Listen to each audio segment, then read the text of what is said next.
Het is waasje, 23 april, de dag dat er alweer een PVV'er uit de partij van Geert Wilders stapt. Gert-Jan Verbeek, die krijgt bij de eerste FC Nuremberg. En we inbient doggen on babywatching.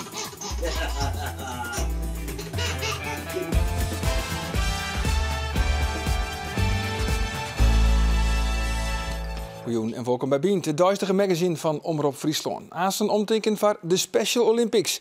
Zieler Jacob van der Meulen zult together met oud-volleyballer Jan Postuma yield inzamelen. Yield wat nodig is om op de Special Olympics goed voor de dag te komen. Textiel scheiden is goed voor het milieu en voor de Special Olympics. Zo is dat.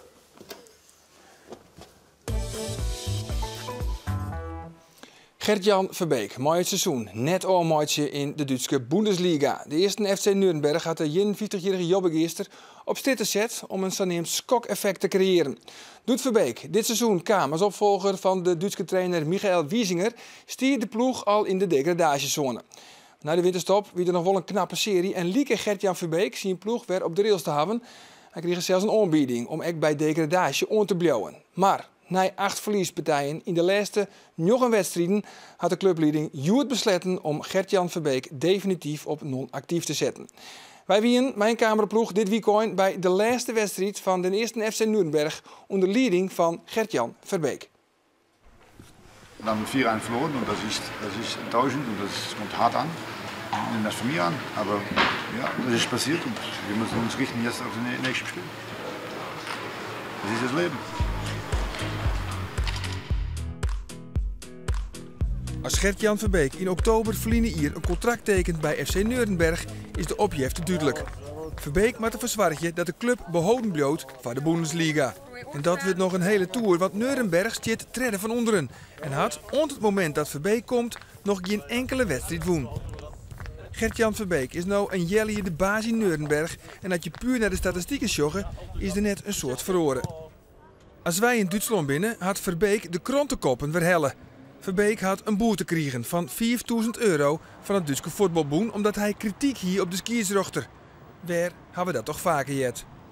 Ja, maar dat is natuurlijk ook een klein beetje aard van het beestje. En die dingen heb ik ook wel gehad binnen Nederland. En, ja, nu is het ons in de Klinslijn met de KVB en nu is het in Duitsland en is het bij de Duitse voetbalboen aan de stok. Nou, ik heb het niet meer aan de stok, alleen ik vind het ongepast ook naar mensen toe. Voor €5.000 is voor een heleboel mensen is netto. Dat is voor mensen bijna een half jaar salaris. Ik bedoel, ja, waar hebben we het over? Nuremberg is een stad van 1 miljoen mensen in het zuiden van Duitsland, op westkanten van de rivier de Pegnitz. Het centrum had nog een paar historische bouwwerken die de bombardementen onder een van de Wereldoorlog oerleven hadden. En ook in Nuremberg wordt het variodeal uit de Duitsers op een nij bevestigen. We gaan naar het stadion van 1. FC Nuremberg, op de Max-Morlock-plaats. Max Morlock, een van de grootste voetballers van de club. Wat Abe is van Heerenveen, is Max Morlock van Nuremberg. De eerste FCN, zoals FC Nuremberg ook wel neemt wordt, had een riek verliezen. Voor de Tweede Wereldoorlog was de club 6 keer landskampioen. In de jaren daarna nog eens 3 keer. Maar die heegtijdagen zijn voorbij. De laatste 20 jaar bungelt de club wat tussen de eerste en de tweede Bundesliga in. Het laatste succes dateert van 2007. Toen won Nuremberg de Duitse beker. Het is een schril contrast met de situatie van Joetedai. FCN zit in lijst, maar dat leidt nevens de supporters net aan de trainer. Bis zum Jahreswechsel war er für mich ein Unbekannter. Ich finde, er ist unkompliziert, er neigt dazu, offensiv spielen zu lassen. Scheinbar ist er aber auch sehr akzeptiert trotz allem, auch wenn die Ergebnisse in den letzten Wochen nicht so für ihn ausgegangen sind, glaube ich. Das war ein bisschen schade, aber es war überraschend, dass er trotzdem hat offensiv spielen lassen. Ich denke, er macht gute Arbeit, aber er kann natürlich auch nicht, sagen wir, diese ganzen verletzten Misere, die kann er natürlich nicht kompensieren. Das ist ein Problem für ihn. Hoffen Sie, dass der Verbeek beim nächsten Saisonbeginn noch Trainer beim FC Nürnberg ist? Ja, ich hoffe es. Ich hoffe es. Und wenn es in der zweiten Liga ist. Weil in der zweiten Liga, denke ich, sind wir mit dem System Verbeek gut aufgestellt, um den Aufstieg zu schaffen. Das glaube ich schon. Ich finde die Spielweise, die er spielen lässt, in Ordnung. Guter Mann. Nur leider Gottes, die Mannschaft haut nicht so ganz hin. Und was denken Sie, wird der Club absteigen in die zweite Bundesliga? Nein, Nein. Als opvolger van Marco van Basten hier de directie van Sportclub Heerenveen een listje met 3 mogelijke opvolgers. Fouke Boy, Ernst Faber en Dwight Lodewegers. De namen van Gert-Jan Verbeek die net op dat listje. En dat Wiels Verbeek nevens gewoon een absolute dreamkandidaat is. Er zijn wel mensen binnen vanuit de club die mij gevraagd hebben wat mijn plannen zijn en wat mijn ambities zijn. En die heb ik aangegeven. Gepolst, nemen we dat. Ja, maar het lijkt mij logisch dat Heerenveen mensen polst over het hoe en waarom. Ik zei al, ik heb veelvuldig contact met bepaalde mensen binnen de club. En niet met die direct betrokkenen die op dit moment het voor het zeggen hebben. Dus Riemer weet hoe ik denk, omdat wij regelmatig contact hebben. Maar die heeft mij niet direct benaderd om weer trainer van Heerenveen te worden. Dat is die functie ik net, maar hij is wel charmeerd van die werkwijze. Nee, maar daarom zeg ik al, volgens mij heeft Riemer zijn rol als adviseur toch weer opgepakt bij Heerenveen, als ik het zover begrijp. Dus dat hij dan op een gegeven moment mij heeft over de toekomst en kijkt hoe ik erin sta. Ja, dat zal hij dan ook wel aan de betrokkenen. En dus is er ook geen contact geweest en gepolst van, joh, zou jij weer trainer willen zijn? Omdat ik duidelijk ben naar Riemer van wat mijn toekomst op dit moment, wat mij behept en wat mijn ambities zijn. Ja. En dat is niet terug naar Nederland. Kom eens nog eens een keer weer waarom in een functie bij de club, bij Sportclub Heerenveen? Nou, dat weet je nooit. Ik heb gekscherend wel eens gezegd, wie weet, in wat voor functie dan ook. En welke functie ambieert het meest? Nou ja, op dit moment geen. Ik heb op dit moment gekozen voor een buitenlands avontuur. En in de toekomst is het best mogelijk dat, want ik heb al een hele fijne tijd gehad bij Heerenveen. Ik heb al veel functies gedaan bij Heerenveen. Dus ik heb ook wel eens gezegd van, nou ja, misschien ben ik wel een goede voorzitter. Het liefst blijf ik dan weer in Duitsland. Hè. Je leert nou de competitie een beetje kennen, je leert de teams kennen. En ik zei al, nou ja, de aanbieding voor Eerste Liga Nürnberg, die ligt daar. Die kan eventueel gelicht worden. Ik heb nog een optie tot 21 mei om toch te kijken van, ja, zie ik de samenwerking wel zitten. Maar anders loopt dat gewoon door. Ja, degraderen we, dan gaan we op tafel zitten en dan gaan we kijken of we weer elkaar kunnen vinden, net als in oktober. En zo niet, ja, er zijn nog ook een aantal clubs hier in Duitsland die zoeken een trainer, dus je weet het maar nooit. Misschien sta jij ook bij een andere club op een lijstje, dat moet ik maar afwachten. Maar op dit moment, zei ik al, heb ik mijn aandacht volledig gericht op de komende 4 wedstrijden. Met te beginnen morgen Bayer Leverkusen.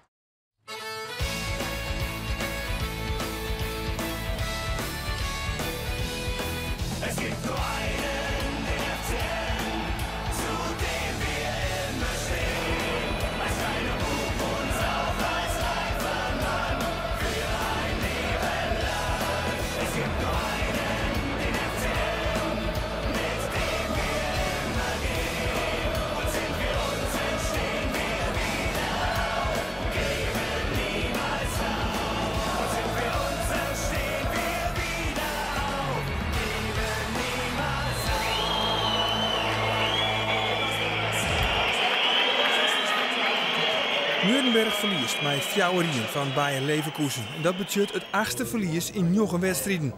De spelers moeten voor de zoveelste keer dit seizoen uitlezen waarom het op een nij net slagen is. Man findet kein Wort. Wir haben die Woche sehr gut trainiert, sehr konzentriert. Wir haben gehofft auf mindestens 1 Punkt. Nächste Woche haben wir wieder die Möglichkeit, 3 Punkte zu holen. Wir müssen jetzt so schnell wie möglich den Blick nach vorne wieder richten. Maar voor het eerst is er nou echt kritiek. Gert-Jan Verbeek leidt mij nog 3 wedstrijden te gaan onder vuur. En Duitse media vreetje haar nou of Verbeek Nürnberg wel van degradatie behoren kan.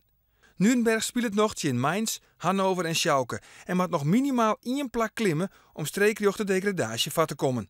En mijn doelstelling was toen ik hier kwam, klassebehoud. Nou ja, dat haal je of dat haal je niet en daar word ik op afgerekend. En op dit moment is het zo dat we op een plek staan waarin we dus degraderen. Nou, dan heb je je doelstelling niet gehaald. Goed komt het antwoord van de directie van Nürnberg. Gert-Jan Verbeek is per direct op non-actief zetten. En zijn boeteloonske avontuur is na een jaar hier alweer voorbij.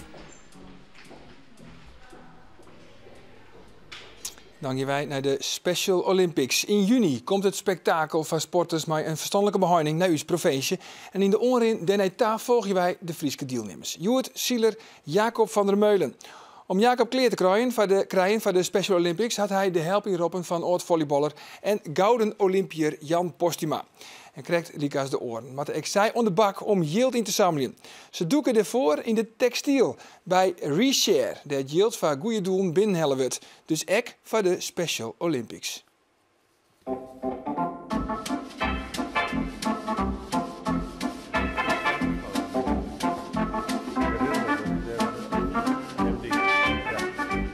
Miranda. Miranda, wie is Miranda? Dat? Dat is Miranda. En de bedoeling hier is dat het voorgesorteerd wordt. En als het dan heel mooi is en het ziet er echt als winkelkwaliteit uit, dan gaat het naar de winkelbak. Ja. En als het dus niet mooi is en het is omdat hij gewoon wat volwassen is en gewoon echt niet mooi, dan gaat hij naar tweede keus. Nou, dan moeten we hier maar aan de gang op dit. Het ziet er wel mooi uit, niet? Nou, creëers. Hoe stel je van? Nou, wat zei je hiervan? Dit is niks, hè? Is dit nou een viezigheid of hoe moet ik dit zien? Textiel scheiden is goed voor het milieu en voor de Special Olympics. Zo is dat. Ja, je zit al in je gat in. Ja, mooi toch? We moeten de sport natuurlijk wel stimuleren, dus er moet wel wat binnengebracht gaan worden.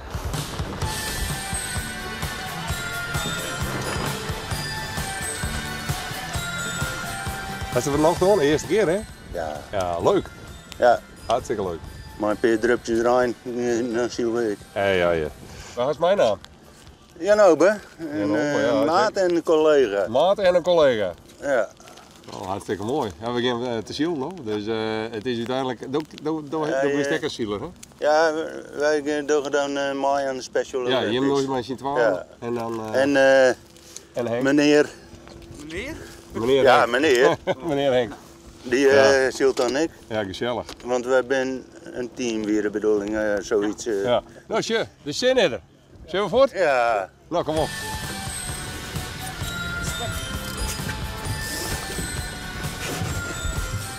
En nooit een wedstrijd zielt in het volk. Nee, hè? Dit is de eerste keer, Henk. Ja. Ja, leuk man. Sowieso in het volk.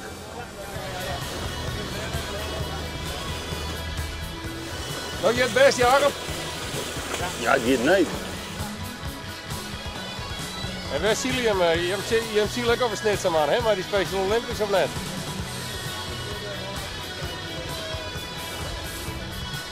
Maar de wien valt ook net mooi. Nee.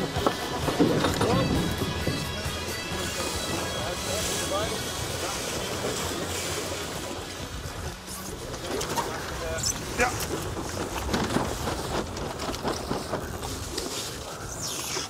Dat is goed zielen, ja. Hak wel zo. Ja. Nou, dit is echt een supergoed team. En ik zie ze nou voor het eerst samen zeilen. En het is nu al bijna één beweging. En dat moet je hebben in de boot. Hè? Dat het gewoon echt, eigenlijk gedachteloos, dat het gewoon de boot één wordt met de zeilers. En ik heb wel hoge verwachtingen van dit team. Goud! Goud, daar gaan we zeker voor. Ja, zeker. Jan, hoe wie het? Ja, wie het? Ja, nee, hartstikke mooi. De eerste keer, hè, dit hier. Maar fantastisch. Echt, apentrots. Hartstikke best. Maar hier een volle bak. Ja, volle bak. Mooie nije maat. Ja, mooie maat, ja. En in ieder geval goed. Ja, dat doen best. Nou ja, we hebben getraind, maar we moeten bij verder in de textiel, hè man? Ja, ja. Met, inderdaad. We gaan even naar de Squalita. Ja. En dan zien we daar even een startje aan.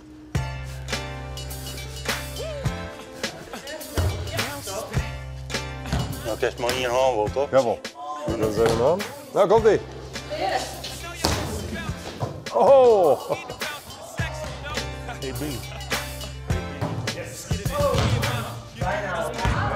Textiel zamelen we in. En dat doen we in deze plastic zakken. En textiel inzamelen is dus belangrijk voor een goed milieu en belangrijk voor de Special Olympics. Jij. Nou, en jij. Goedemiddag. En daar kunnen jullie textiel in verzamelen. En weten jullie wat textiel is? De kast erin zetten. Ja, zo is dat. Hier. Jij. Verdelen. Willen jullie er ook bij? Nee? Liever niet? Dat mag ook hoor. En mooi, dat zien we bij de tarriedings van korpsbolster Alice Noordbruis. Het zijn nij baby's om agressie en angst waarom te brengen bij Ben. Het is het zogenaamde babywatching. In Friesland rint er nou een proefproject. Op jouw basisschool krijgen de jongste band alle weken een mem met haar poppen in de klasse. Wetenschappelijk onderbouwde resultaten die binden nog net, maar leerkrachten hebben wel het idee dat het gedrag van de band verhoort. Aanston praat ik hier verder met bandpsychiater Willy Jansen en docent Joke de Schifvaart. Welkom, beide. Zullen we eerst even zien om een idee te krijgen, eerst even zien naar het project wat het nog correct inhoudt, Babywatching? Graag, dat is goed.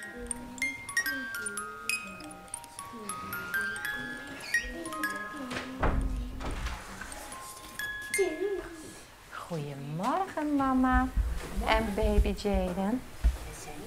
Wat fijn dat jullie er weer zijn.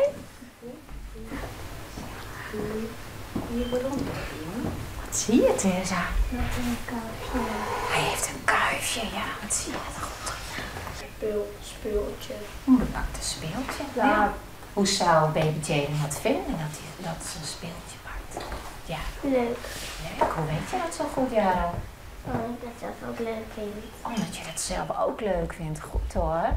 Dus als jij daar nou zou liggen, daar op dat kleedje, jij was nu de baby, hoe zou je je dan voelen, Hassan? Weet je dat? En waarom zou hij naar dat speeltje kijken, denk je? Omdat hij het leuk vindt. Ja. Het speeltje leuk. En als jij nou de baby was, hè? Je was daar zo met die speeltjes bezig. Hoe zou jij je dan voelen? Fijn. Fijn? Je zou je fijn voelen, heel goed. Kun je ook vertellen waarom je je fijn voelt? Oh. Dat is wel een moeilijke vraag, maar wie kan het vertellen? Wat doet mama nog meer om hem te troosten? Ze aait hem over het rugje. Hoe zou dat voelen voor baby Jaden nu? Hoe zou jij het vinden als mama jou goed vasthoudt? Fijn, hè? Heel geweldig gedaan, jongens en meiden. We gaan er weer. En eind aan breien, blijf maar zitten, Koert. Als je straks naar buiten gaat. En Winé zei het zo mooi. Ik voel me zo fijn als ik met iemand ga spelen. Aan iemands gezicht kun je zien of iemand het leuk vindt of niet. Zouden we dat ook weer even heel goed onthouden? Ja, dit wie in Snits bij de Johannes Postschool, de basisschool in groep 3. Hè? Daar komt alle de toontjes komt Jaden op visite. Hoe voelde de band het eigenlijk? Dat er in één keer een baby in de klasse? Dat is al een jaar ongeveer. En nieuwsgierig zat de meeste bij reageren van nou, wat zullen we nou hebben? En ja, enthousiast ik wel. Ja, ja, ze zijn enthousiast, Nick? Ja, van absoluut. wat gebeurt er nou? Ja, alleen nog eerste vraag wie vaak van nou wat just. Nou ben je wel wat verder in de fase zo vragen stellen. Maar dan weet ik, kreeg ik wel eens waarom van nou ja, wat just. Dat zit je zelf toch ik wel. Dus ja, daar bleven we eerst wel eens een beetje in hangen. Maar dat gaat nou dus heel goed. En hoe vaak heeft hij nou al west dan, Jaden? Dus de baby het nou van wat weet ik weet het als niet meer. November denk ik al. Tussen baby er is. Dus een goed een jelle hier. Maar een jelle hier, ongeveer. Ja. Willy Jansen, je bent bandpsychiater. En je bent ook een beetje de initiatiefneemster van het Babywatching project hier in Friesland. Wat is nou het doel van Babywatching? Nou, het doel, kijk, Babywatching is eigenlijk een ervaringsproces, is een programma ter preventie van agressie, angst, psychische problemen die kinderen kunnen hebben. Omdat doordat het zo lang gebeurt en doordat er zo primair naar een baby en een moeder in de interactie gekeken wordt, leren de kinderen als het ware om ook naar hun eigen gevoelens te kijken, om die te benoemen, om die te verwoorden en om die in het contact met andere kinderen ook beter naar voren te laten komen. Ze worden eigenlijk veel vaardiger om met gevoelens om te gaan. Maar als ik jou zei, ze worden empathischer en minder agressief. Ja, want als een kind weerbaarder wordt en vaardiger wordt in het omgaan met gevoelens van de ander, van zichzelf, dan heeft hij veel meer mogelijkheden om in situaties zich te handhaven dan wanneer hij zich onzeker voelt. Want dan gaat een kind soms om zich heen slaan of wordt driftig of uit onmacht gebeurt zoiets vaak. Dus de kinderen die leren hier aldoende en al kijkende hoe ze zelf eigenlijk in elkaar zitten. Ja. Heeft u die ondervinding ook al? Dan werken ze nou een jaar hier?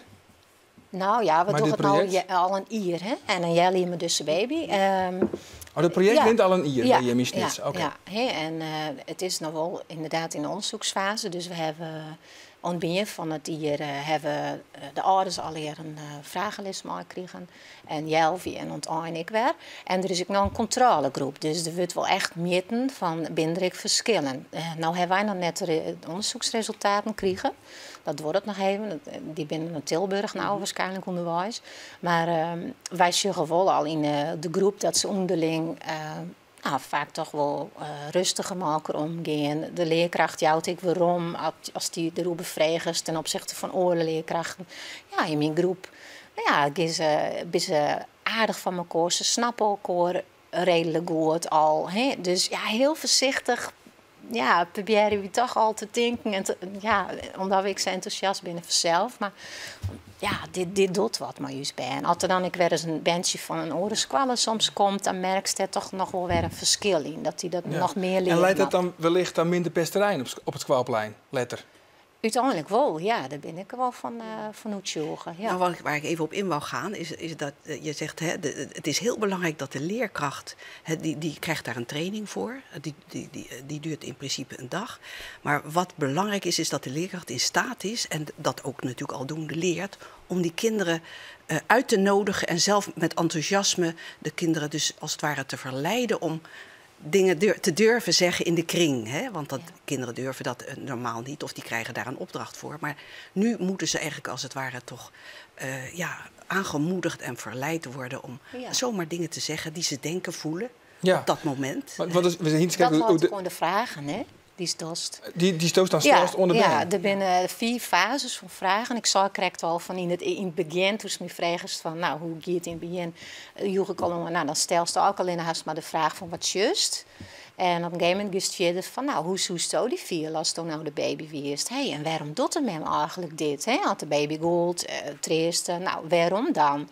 Jouw ziek worden van gevoel, hoe zou de baby zich vielen? Dus het enige opbouwen natuurlijk. Ja, en wat zou nou dan als de mem wist? En uiteindelijk ik van, nou, hoe zou die vielen als toen nou die baby wist? Ja. Het klinkt wel alweer wat soft, of ben ik nou te kritisch? Het is wat softerig, toch? Ja, nee. Voor al die stoere jongens daar in groep 3. Nou, maar je zult zien dat jongens dat ontzettend interessant vinden. Hè? Dat er heel vaak jongens zijn die daar zelf ook soms nog sneller dan de meisjes op en op het plein ik wel, omdat ik net de leerkracht van die groep nog mee ben. Maar ik stek even in op dat moment. Ik ben een gespreksleider als het ware.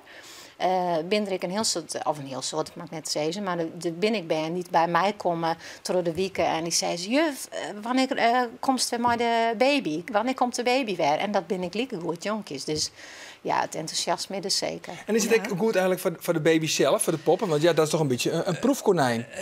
In zoverre, een baby laat snel genoeg merken hoe die zich voelt. Daar gaat het natuurlijk ook om. Ja. En je bent al de tweede baby, dus die eerste toch, of niet? Ja, die eerste wordt het oud. Die komen zwaar voor te volle interactie met de rest van de groep. Dus dat maakt ook net. Ja. Nee, en de kinderen moeten op hun plek blijven zitten. Hè. Ze zitten in een kring om de moeder en de baby heen.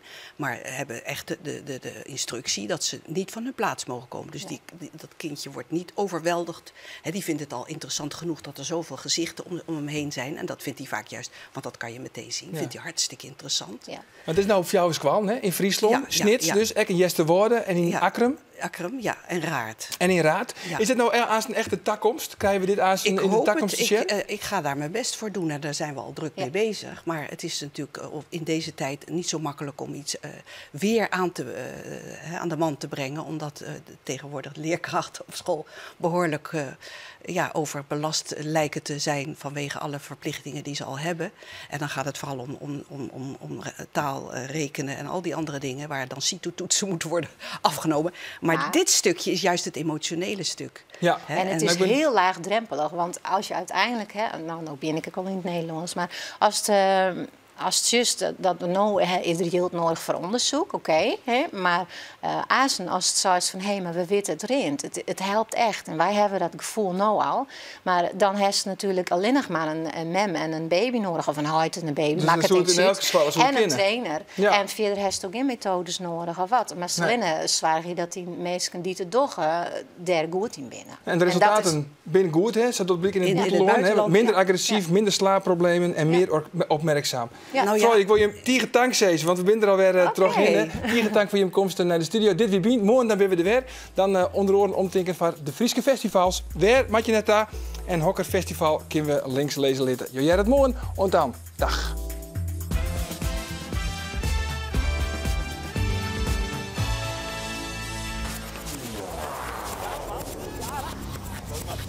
Ik doe aan Corbo, yay!